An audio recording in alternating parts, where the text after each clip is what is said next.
If you want to be an elite player in 2026, then you need to have locked in what we're about to go into in today's video.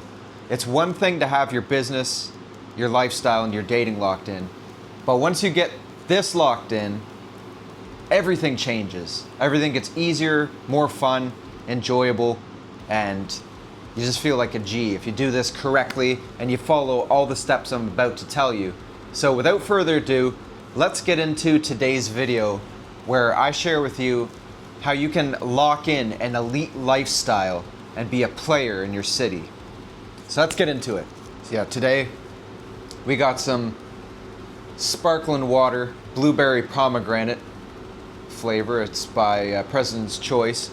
We also have some Ferrero Rocher chocolates that my girlfriend got me to order yesterday. So we're gonna enjoy these. A lot of guys, health nuts, I want to say, I guess. They say no sugar, cut out all sugar. Well, the secret about sugar is, and the secret about chocolate in general is, if you cut it all out and you never have it, it's a terrible life to live. So have your chocolate. Let's get into it. Let's jump right into it with number one. We have to first start off with manufacturing your surroundings, meaning your living space, your apartment, as well as manufacture how you navigate your city. And then also we need to manufacture the character that you're going to play as. So think of the first step as playing like GTA 5. So many people like playing that game, and this is why they enjoy playing it. And I can attest to this because this is why I enjoyed playing it back in the day. So when you first start playing GTA 5 online, you get thrown into this world. Well, before you get thrown into the world, you design your character. So we'll start there. You first start off by designing your character. You get to choose the hairstyle, you get to choose what your face looks like, you get to choose the facial hair, the clothes you wear, and I think you might even be able to choose different victory dances. I don't really remember entirely, but you get to choose something like that, I think. Don't quote me on it. And you basically get to design your character in its entirety. And that's a fun thing. It's a fun thing to be able to choose who you want to be in the world and how you want to be presented in the world. And you do that in the video game, but the thing is, a lot of people don't realize you can do this pretty much exactly the same in real life. So you can choose the haircut that you like. You know, not everyone needs to like how you have your hair. But the main thing is you need to enjoy how you have your hair. Look in the mirror every day. It's like, wow, that's a nice haircut. Whether you do it yourself, like I do. Ever since the pandemic, when I couldn't get in for a haircut, I chose that time. One of the things I chose to invest in is learning how to cut hair. So I cut ever since 2020, ever since 2020, or it could have been 2019. Either one of those years. It's a little blurry thinking back. It was a painful time. And I chose to learn how to cut my hair. One, the main reason why is because I wanted to be self-efficient. I just wanted to be able to do it. So that was the main reason. But also it was, at the time, I'm like, wow, it'll save a lot of money. 20 bucks every time. 25 bucks every time. 30 with tip, pretty much. And yeah, it just seemed like the way to go. So you want to get a hairstyle that you're proud of, whether it be getting someone else to cut it or being a G and learning how to cut it yourself is really, it's a really cool experience, especially when you do it for the first time. Because a lot of guys are nervous, like, you know, putting the scissors to the hair. What am I going to butcher? So being bold and taking that step and doing something for yourself in that way and taking it into your own hands, that's super powerful. You can choose the clothes you wear, and it's a process. Don't expect to just watch this, and then put everything together and have it right the first time. It's all an adventure. It's an exploration. You try a certain piece of clothing. You know, it could seem cool that day where you put it on, but then, you know, a week from now, your style changes. You're like, oh, I don't want to wear a shirt like this. I want to wear a polo shirt or whatever. Then you try a polo shirt. You like that more. You wear more polo shirts. Wear less of the other stuff. You just explore things. Man, this drink makes you burp. Jeez. I say as I take another drink. You want to have something that you're proud of in that moment. And even something that stops a lot of guys, I find, is the thought of having it perfect, having your style perfect, having your character perfect.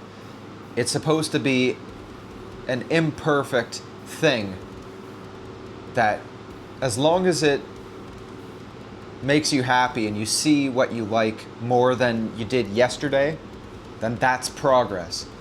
You want to evolve. Think of it as an evolution, a gradual evolution. And it's the same thing with your surroundings. You look around and you see, you know, what do I not use a lot? And then you take that out, and then you use that space where you take the thing that you don't really use that often, you take it out of the space, and then you bring something else in, and you try that. And you're like, okay, I like that a little more. You know, maybe I'll keep that. Just play around with things until you have something that you're proud of. And watch some YouTube videos, maybe like some interior decorating YouTube videos. Get some ideas. Get your Pinterest up. Store some ideas that you come across in there. Then try different things. Like, I always wanted a desk in front of the window there, so I put a desk in front of the window. I love it, so I'm keeping it there. I always like my weights kind of out of the way, but I brought them right into the living room, so they're right there. I can grab them easy. And if any of the other guys come in here and want to lift some weights, just when we're messing around doing business stuff, then they can grab the weights. They're right there. They don't need to go to the bedroom where they were the first time. So, I see the value in having your sleep area just designed for sleep. So I literally just have the bedroom just designed for sleep and relaxation. So it's kind of keeping things like that in your head, where you want the core, you figure out the core uses for the area that you're designing, and then go with it. Same with, we'll go to the third aspect of designing your character and your surroundings.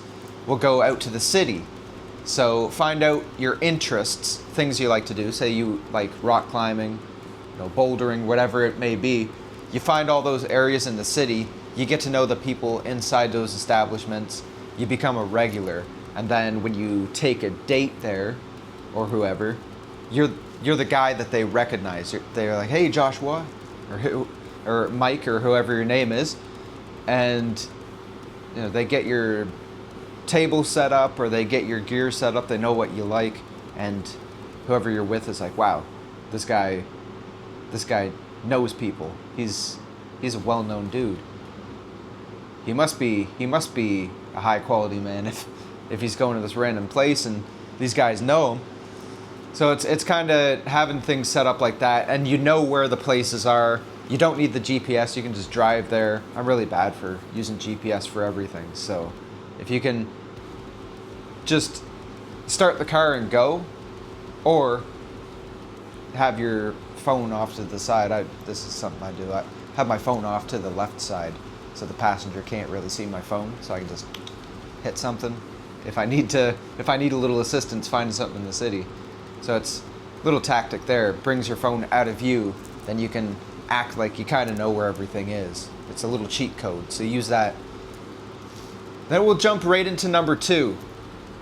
Curate your crew.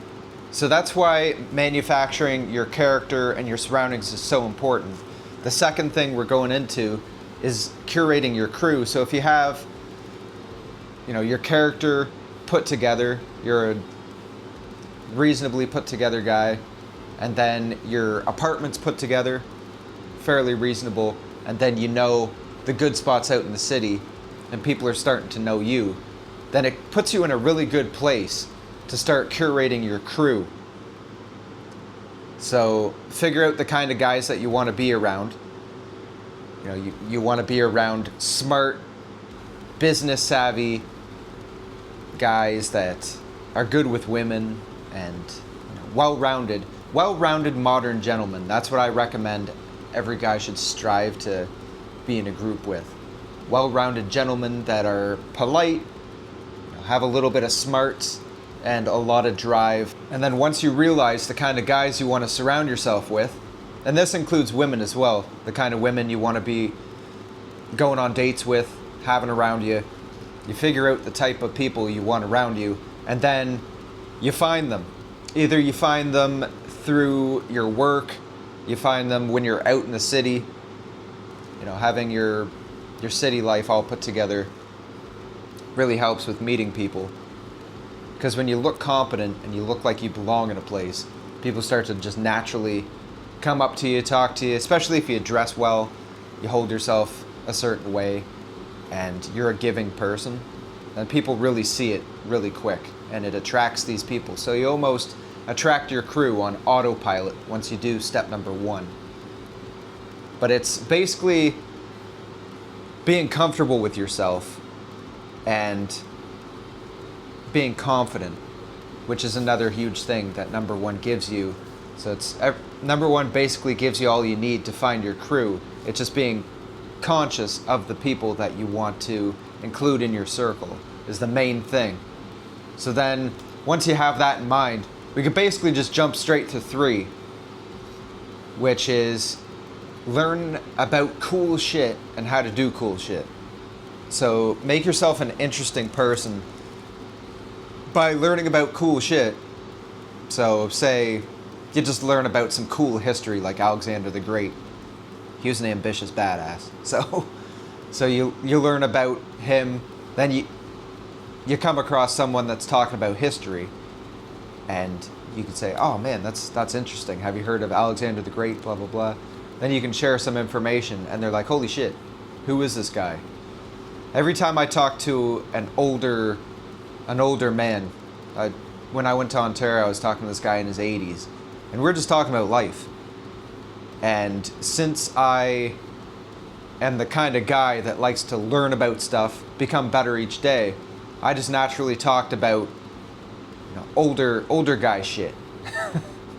Because I was talking to an older guy, I want to know more about him, so I was talking about older guy shit. Like when you get old and, the main thing that you enjoy are the relationships that you cherish with other people. And just like stuff kind of related to that when you get into your older years, the things that you enjoy versus the things you enjoy when you're younger. And the guy walked away from the conversation. I heard him from across the McDonald's. He walked away from the conversation with a smile on his face and a quicker and more joyous step when he was walking, I noticed. And he went over to his buddy. I heard him from across the McDonald's. He's like, wow, I just had an amazing conversation. And that's what learning about cool shit will do for you. It'll allow you to have amazing conversations with people and allow them to leave energized by talking to you. And that's what makes all the difference when it comes to that.